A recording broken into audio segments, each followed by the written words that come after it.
तसव्वुर करें मैदान जंग का एक ऐसा हैबतनाक मंजर जहां तलवारों की झनकार, तीरों की सनसनाहट और घोड़ों की टापों के दरमियान एक ऐसी गरजदार आवाज उभरती है जो दुश्मन के दिलों को चीर कर रख देती है। ये आवाज किसी तोप या मंजनीक की नहीं थी, बल्कि एक देव हैकल कुल्हाड़े के हवा को चीरने और बाज़ंतीनी फौजियों की फौलादी ढालों को पाश पाश करने की थी।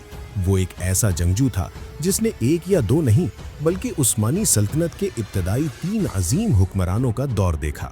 तारीख उसे महज एक सिपाही नहीं बल्कि सल्तनत उस्मानिया की बुनियादों में गड़े एक नाकाबिल शिकस्त सुतून के तौर पर जानती है। इस अजीम गाजी का नाम तुर्गुत अल्प था। ये कहानी उस औकाब की है जिसकी उड़ान ने अनातोलिया के संगलाख पहाड़ों से लेकर यूरोप की सरहदों तक उस्मानी परचम को बुलंद किया।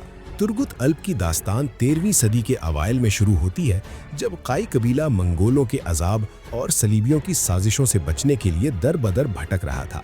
तुर्गुत महज अर्तुगरुल गाजी के एक सिपाही नहीं थे, बल्कि वो उनके सबसे करीबी दोस्त, राजदार और खून के रिश्ते से भी बढ़कर भाई थे।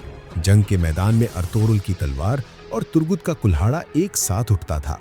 तुर्गुत अल्प की जंगी महारत और वफादारी ने काई कबीले को सोगूत में कदम जमाने और बाज़ंतीनियों के खिलाफ इब्तिदाई फतूहात हासिल करने में कलीदी किरदार अदा किया। उनकी हस्ती काई कबीले के लिए एक चट्टान की मानंद थी, जिससे टकराकर बड़े बड़े दुश्मन पाश पाश हो जाते।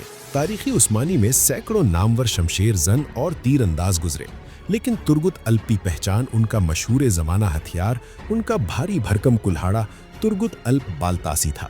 ये कोई आम कुल्हाड़ा नहीं था, ये एक खास किस्म का जंगी हथियार था जिसे चलाने के लिए गैर मामूली जिस्मानी ताकत और कमाल की महारत दरकार थी। जब तुर्गुत अल्प अपने घोड़े पर सवार होकर दोनों हाथों से इस कुल्हाड़े को लहराते हुए दुश्मन की सफ़ों में घुसते तो बाज़ंतीनियों की सफ़ों में भगदड़ मच जाती। उनके कुल्हाड़े की एक ही हैबतनाक ज़रब ज़रा बख्तर को चीरने और घुड़सवारों को उखाड़ फेंकने के लिए काफ़ी होती थी। ये कुल्हाड़ा आज भी इस्तांबुल के हर्बिया मिलिट्री म्यूजियम में महफूज है, जो इस अजीम मुजाहिद की ताकत का मुंह बोलता सबूत है। अर्तुगरुल गाजी की वफात के बाद तुर्गुत अल्प ने उसी गैर मुतज़लज़िल वफादारी के साथ उनके बेटे उस्मान गाजी के हाथ पर बैत की। उस्मान गाजी अपने इस बुजुर्ग और तजर्बाकार जंगजू की बेपनाह इज्जत करते थे और उन्हें जंगी उमूर में अपना उस्ताद मानते थे। तुर्गुत अल्प की जिंदगी और उस्मानी तारीख का सबसे शानदार बाब बाज़ंतीनियों के मजबूत तरीन गढ़ एने गोल की फतह है। इस किले का हाकिम टेकफोर आया निकोला मुसलमानों का कट्टर दुश्मन था और उसका किला इंतहाई बुलंद और मजबूत दीवारों से महफूज था। उस्मान गाजी ने इस किले की फतह का बेड़ा तुर्गुत अल्प के कांधों पर डाला। तुर्गुत अल्प जानते थे कि इस किले पर सीधा खूनी हमला अपनी फौज को मौत के मुंह में धकेलने के मुतरादिफ है, इसलिए उन्होंने ताकत के बजाय हिकमत और आसाब शिकन मुहासरे यानी वॉर ऑफ एट्रिशन की जबरदस्त जंगी चाल चली। तुर्गुत अल्प ने किले पर हमला करने के बजाय एने गोल के इर्द गिर्द मौजूद तमाम ज़रई ज़मीनों, जंगलों और छोटे देहातों पर तेज़ी से कब्जा कर लिया। उन्होंने किले को जाने वाली खुराक, पानी और जंगी साजो सामान की तरसील मुकम्मल तौर पर काट दी। टेकफोर निकोला ने मुहासरा तोड़ने के लिए जब भी अपने फौजी दस्ते खुफिया रास्तों से बाहर भेजे, अनातोलिया के जंगलों के चिप्पे चप्पे से वाकिफ तुर्गुत अल्प पहले से घात लगाए बैठे होते।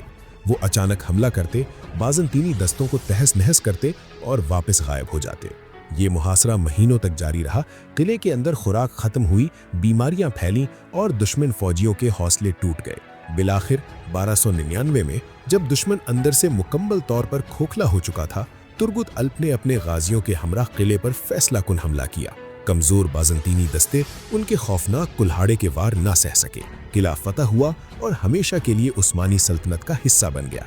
इस अजीमुश्शान फतह की खुशी में उस्मान गाजी ने एने गोल और उसके गिरदो नवाह का इलाका तुर्गुत अल्प के ज़ेरे इंतज़ाम दे दिया, जिसे बाद में तुर्गुत अली यानी तुर्गुत की सरजमीन कहा जाने लगा। तुर्गुत अल्प की ज़िंदगी के बारे में सबसे हैरत अंगेज़ बात उनकी तवील उम्री और इस्तक़लाल है। उन्होंने अर्तुगरुल गाजी का उरूज देखा, उस्मान गाजी के साथ सल्तनत की बुनियादें रखीं और फिर उनके बेटे उरहान गाजी के दौरे हुकूमत में भी वो मैदान जंग में पेश रहे। जब उनकी उम्र 100 साल से तजावुज कर गई और बाल बर्फ की तरह सफ़ेद हो गए, तब भी उनके बाजुओं में कुल्हाड़ा उठाने की ताकत जवानों जैसी थी। वो उस्मानी फौज के लिए एक रूहानी और अस्करी सरपरस्त यानी अक्सक्कली सफ़ेद दाढ़ी वाले बुजुर्ग की हैसियत इख्तियार कर गए थे। उनकी महज मैदान जंग में मौजूदगी ही गाजियों का खून गरमा देती थी। उन्होंने उरहान गाजी के दौर में उरहान ली की फतह में भी कलीदी किरदार अदा किया। تاریخ دانوں کے مطابق اس عظیم جنگجو نے 125 سال سے زیادہ کی حیرت انگیز عمر پائی۔ 1335 کے قریب اپنی زندگی کی آخری سانسوں تک میدان جنگ اور جہاد سے جڑے رہنے کے بعد ترگت الپ اپنے خالق حقیقی سے جا ملے۔ انہیں اینے گول کے قریب ایک سرسبز و شاداب گاؤں میں دفن کیا گیا، جس کا نام آج بھی ان کی یاد میں ترگت الپ ہے۔ سوگوت میں ارطغرل غازی کے مقبرے کے احاطے میں ان کی ایک علامتی قبر بھی موجود ہے، جو تاریخ کو بتاتی ہے کہ ایک سچے دوست اور وفادار مجاہد کی جگہ ہمیشہ اپنے سردار کے قدموں میں ہوتی ہے۔ ترگت الپ محض ایک جنگجو نہیں تھے، وہ وفاداری، شجاعت، صبر اور استقلال کی وہ لافانی علامت ہے جن کے کلہاڑے کی ضربوں پر دنیا کی عظیم ترین عثمانی سلطنت کی عمارت کھڑی کی گئی۔